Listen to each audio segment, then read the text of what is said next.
कैसे खत्म होगा कलयुग और कैसा होगा कलयुग का अंत, और कब जन्म लेंगे भगवान विष्णु अपने कल के अवतार में, और क्या आप जानते हैं कि कलयुग के बाद 5वां कौन सा युग आएगा? तो चलिए जानते हैं इस वीडियो में, तो वीडियो को अंत तक जरूर देखें।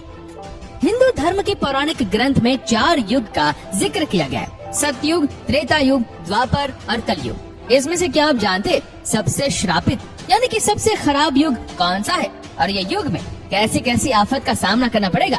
अगर नहीं तो आज के इस वीडियो में अंत तक जुड़े रहे।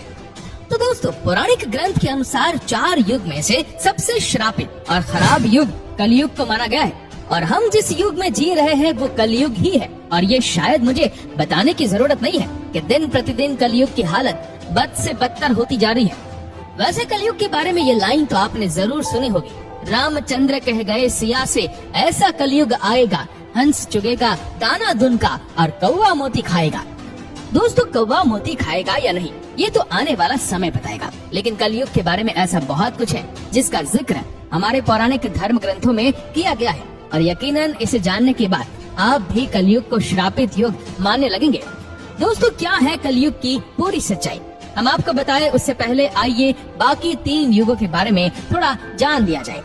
सतयुग यानी सत्य का युग। पुराणों में सतयुग की कालावधि 17,28,000 साल बताई गई है। सतयुग में प्रतीकात्मक रूप से धर्म के 4 स्तंभ थे, तप, सत्य, शुद्धि और दया। आप इन्हें धर्म के 4 पैर भी कह सकते हैं। इस समय इंसानों की लंबाई 32 फीट हुआ करती थी, यानी जरा सोच कर देखिए कि उस समय का इंसान लगभग 21 हाथ जितना लंबा होता था। सतयुग में इंसानों की आयु भी काफी ज्यादा हुआ करती थी। उस समय का इंसान 10,000 वर्ष से 1,00,000 वर्ष तक जीवित रहता था। सतयुग में धरती पर पाप की मात्रा 0 होती थी, यानी पाप क्या होता है वो सतयुग के लोगों को पता तक नहीं था। उस समय के लोगों में पुण्य सबसे अधिक हुआ करता था, यानी कि सतयुग में जितने भी लोग थे सब के सब पुण्यात्मा थे।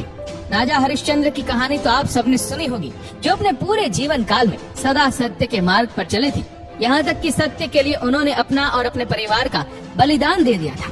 राजा हरिश्चंद्र भी सतयुग के समय ही हुए थे। त्रेता युग या फिर रजत युग, दोस्तों सनातन धर्म का दूसरा युग त्रेता युग को कहा जाता है। इस युग की कालावधि 12,96,000 वर्ष थी। इस युग को रजत युग और बहुत से लोग सिल्वर एज के नाम से भी जानते हैं। इस युग में धर्म के सिर्फ 3 स्तंभ थे, सत्य, शुद्धि और दया। दरअसल धर्म का चौथा स्तंभ तप सतयुग के अंत में ही घट गया था। त्रेता युग में मनुष्य की लंबाई 21 फीट होती थी, यानी कि लगभग 14 हाथ के बराबर, और आयु लगभग 10,000 वर्ष थी। त्रेता युग तक समाज वर्णों में विभक्त हो गया था। समाज में ब्राह्मण, क्षत्रिय, वैश्य और शूद्र वर्ण अस्तित्व में आ चुके थे।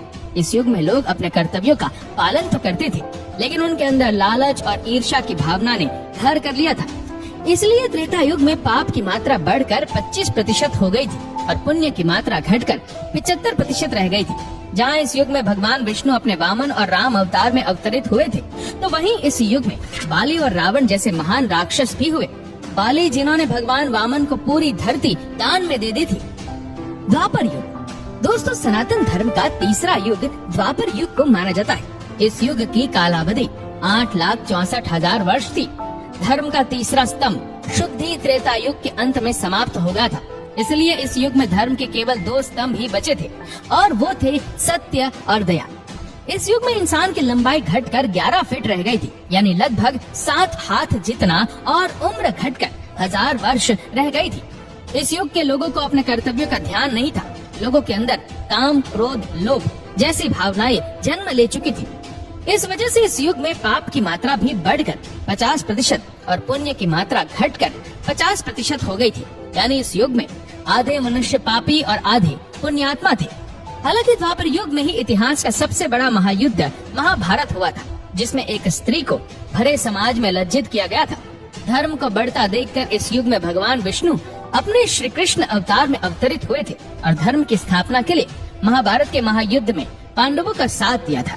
साथ ही साथ इस युग में भगवान कृष्ण ने कुरुक्षेत्र की युद्ध भूमि में अर्जुन को गीता का ज्ञान देकर संपूर्ण मानव समाज को धर्म के महत्व से परिचित कराया था।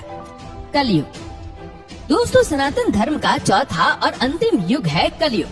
पुराण में कलयुग की कालावधि 4,32,000 साल बताई गई है। वर्तमान का युग कलयुग ही है।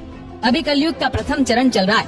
पुराणों को ध्यान में रखकर विशेषज्ञों द्वारा की गई गणना के मुताबिक अभी कलयुग के 5000 वर्ष ही बीते हैं। यानी कि कलयुग का अंत होने में अभी 4,27,000 साल बचे हुए हैं। इस युग में धर्म का सिर्फ एक ही स्तंभ दया बचा है, जो कि इस युग के अंत तक समाप्त हो जाएगा। वहीं इस युग में पाप की मात्रा 75% और पुण्य की मात्रा 25% बताई गई है। साथ में ये भी कहा गया है कि पुण्य की ये मात्रा कलयुग के अंत तक घटकर 0 हो जाएगी। इस युग में इंसान की औसत लंबाई 5 फीट 5 इंच बताई गई है, यानी लगभग 3.5 हाथ, और उम्र 80 से 90 साल बताई गई है। लेकिन साथ में विष्णु पुराण में ये भी बताया गया है कि जैसे जैसे कलयुग का अंत नजदीक आएगा, मनुष्य की आयु घटती जाएगी और अंत में मनुष्य की आयु घटकर मात्र 20 से 30 साल रह जाएगी। उस समय छोटे छोटे बच्चे गंभीर बीमारियों का शिकार होंगे। कम उम्र में ही बच्चों की आंखों पर चश्मे और बालों में सफेदी छा जाएगी।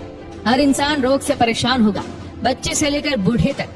कलयुग में हर कोई चिंताओं से घिरा रहेगा। कलयुग के अंत में विवाह एक प्रकार का समझौता होगा। जिसके पास पैसा होगा, स्त्रियां उन्हें ही अपने पति के रूप में स्वीकार करेंगी और जो दहेज देगा उनके घर ही स्त्रियों का विवाह होगा। लोगों में एक दूसरे के प्रति समर्पण और सम्मान का भाव समाप्त हो जाएगा। रिश्तों का महत्व नहीं रहेगा। पति और पत्नी एक दूसरे के प्रति ईमानदार नहीं रहेंगे। विश्वास किस चिड़िया का नाम है वो तो लोग भूल ही जाएंगे। जिस व्यक्ति के पास जितना धन होगा वो उतना ही ज्यादा शक्तिशाली माना जाएगा। ऐसे ही लोग विद्वान और धर्मात्मा कहलाएंगे और ऐसे ही लोग समाज में पूजे जाएंगे। दोस्तों, वर्तमान समय में जिस तरह से धरती पर धर्म और पाप बढ़ रहा है, जिस तरह की परिस्थितियां हमारे सामने आ रही है, उस हिसाब से देखा जाए तो ये सारी बातें सच होती नजर आ रही है। धर्म ग्रंथों के मुताबिक कलयुग के अंत में धरती के एक हिस्से में जहाँ लोग बाढ़ से तबाह हो रहे होंगे, तो वहीं दूसरे हिस्से में लोगों को सूखे के प्रकोप का सामना करना पड़ेगा। और जैसे जैसे कलयुग का अंत नजदीक आएगा, पृथ्वी पर मौजूद सारी नदियां सूखती चली जाएंगी। और जैसा कि आप सभी देख रहे हैं, इस कलयुग में पद्मा और सरस्वती नदी की विलुप्त पहले ही हो चुका है। अब एकमात्र सिर्फ गंगा बची है। ये भी कलयुग के अंत तक विलुप्त हो जाएगी, जिसके बाद पानी की कमी की वजह से धरती फटने लगेगी। और फिर एक समय ऐसा आएगा कि जब लोग पानी की बूंद बूंद के लिए तरस कर अपने प्राण त्यागने लगेंगे। उस समय धरती पर चारों ओर सिर्फ अधर्म का बोलबाला होगा। लोगों के हृदय से दया भाव समाप्त हो गया होगा। लोग सिर्फ अपने बारे में सोचेंगे और खाने के एक एक दाने के लिए अपनों का खून बहाने से भी नहीं कतराएंगे। कलयुग में पाप की सीमा पार हो जाएगी। लोगों के हृदय में धर्म का स्थान अधर्म ले लेगा। तब धरती पर दुष्टों के संहार के लिए भगवान विष्णु अपने कल की रूप में अवतरित होंगे। भगवान विष्णु का ये कल की अवतार 64 कलाओं से युक्त होगा। उस वक्त वे एक सफेद घोड़े पर सवार होकर संसार से पापियों का विनाश करेंगे। उनके एक हाथ में तलवार होगी तो वहीं उनके दूसरे हाथ में तीर कमान होगा। धर्म ग्रंथों के मुताबिक जिस तरह त्रेता युग में भगवान श्री कृष्ण के बैकुंठ लौट जाने के बाद द्वापर युग की शुरुआत हुई थी, ऐसा माना जाता है कि जब कलयुग में भगवान कल की पापियों का संहार करके बैकुंठ लौट जाएंगे, तब धरती पर भयंकर प्रलय आएगा, जीवन समाप्त हो जाएगा। तब एक बार फिर से एक नए युग की शुरुआत होगी, जो कि सतयुग होगा। दोस्तों, ये थी कलयुग की असली सच्चाई। क्या आपको इसके बारे में पहले से पता था?